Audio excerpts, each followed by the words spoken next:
Voilà, donc retour sur la journée du 2 avril. La zone d'opportunité, l'entrée de celle-ci, en tous les cas, est fixée à 26 208, qui est le point bas entre 14h30 et 15h30.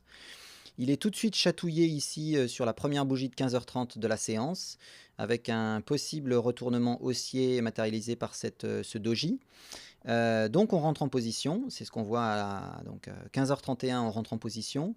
Le mouvement nous donne pas raison, il repart à la baisse, mais c'est pas grave, puisqu'il se retourne alors qu'on est toujours dans la zone verte, donc on est toujours en zone d'opportunité, donc on va renforcer.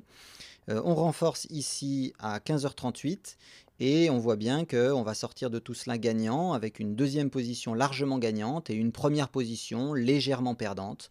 Globalement, on a bien fait de renforcer. On vient rechercher ici la zone d'opportunité qui baisse au fur et à mesure, donc on vient la rechatouiller ici. Nouveau doji, point d'entrée intéressant. On re-rentre et là on prend rapidement nos gains tranquillement, donc un joli trade.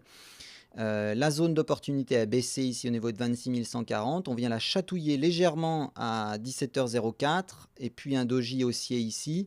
Donc bam, on re-rentre. On est invalidé, c'est pas grave. Comme le premier trade de la journée, on va en reprendre un deuxième parce que on revient chatouiller donc la zone d'opportunité. Enfin, on va même un peu plus que la chatouiller. Là, on vient bien rentrer à l'intérieur.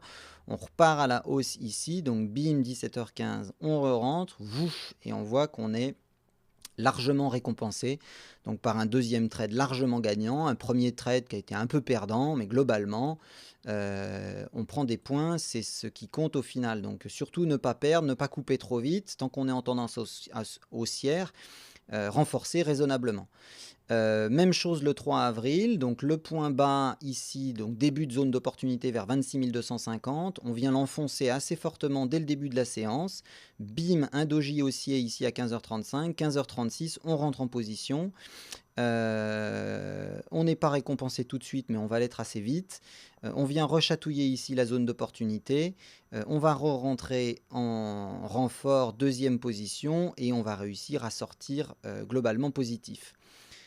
Même logique ici, progressivement, le palier du point d'entrée diminue, la zone d'opportunité se rétrécit, mais on re-rentre régulièrement à l'intérieur pour reprendre un nouveau trade ici vers 15h54, puis un autre ici en renfort vers 16h08, et on voit bien qu'on a bien eu raison de le faire, puisque derrière, le mouvement est dans le sens de la tendance, donc largement haussier.